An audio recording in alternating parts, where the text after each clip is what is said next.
Et bonjour à tous amis turfistes, j'espère que vous allez bien. Voici donc ma sélection de 5 chevaux pour la course du Quintet qui aura lieu sur l'hippodrome de Vincennes pour la journée de ce mardi 13 février.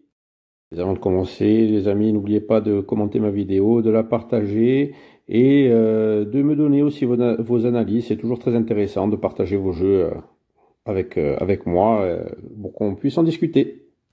Le Quintet de ce mardi aura donc lieu à Vincennes en réunion 1, ce sera la course numéro 1. Sur le parcours de vitesse des 2100 mètres avec un départ à l'autostart, ce sera le prix de 100 lices, une épreuve avec 15 partants et le départ aura donc lieu à 13h55. C'est une course européenne réservée aux chevaux âgés de 8 à 11 ans n'ayant pas gagné la somme de 171 000 €.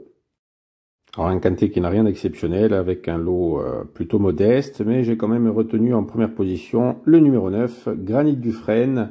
Ce trotteur plutôt très régulier vient de faire une très bonne impression à Bordeaux en prenant la deuxième place et surtout qu'il ne pouvait pas s'exprimer pleinement. Il n'a couru qu'une seule fois lors de ce meeting hivernal sur la distance du jour. Et il avait terminé 4e. Donc, ayant couru des lots plus relevés que celui-ci, et malgré son mauvais numéro en première ligne, il devrait être un candidat sérieux au succès, de plus qu'Éric Raffin lui sera associé. Pour la deuxième place, j'ai retenu le numéro 13, Frodo S. Le pensionnaire de Björn Goop partira en seconde ligne sur un parcours qu'il connaît déjà.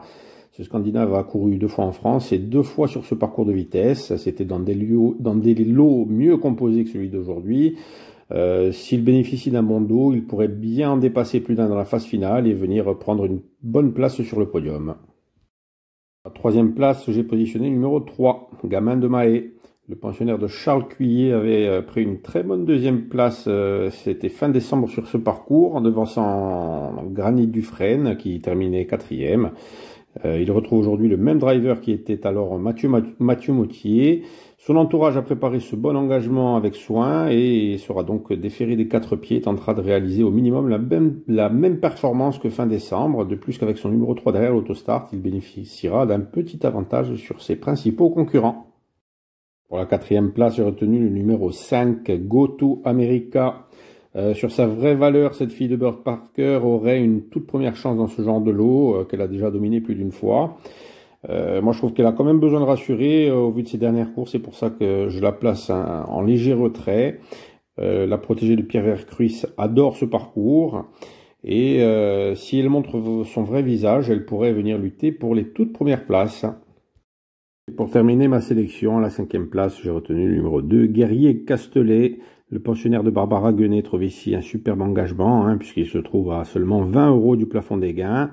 Malgré son absence des pistes depuis fin octobre, il va être présenté de suite en mode compétition, puisqu'il sera déféré des 4 pieds, et sera associé à Mathieu Abrivard, avec qui il forme un sacré duo, puisqu'en 3 associations, ils se sont imposés 2 fois et comptent un podium, donc c'est 100% sur le podium lorsqu'ils sont associés. Il pourrait manquer d'un parcours pour la gagne, mais je pense que le podium est largement à sa portée. Je vous fais donc le résumé de ma sélection. On commence avec le 9, Granit Dufresne, suivi du 13, Frodo S, le 3, Gamin de Mahé, le 5, Go To America, et on termine avec le 2, Guerrier Castelet.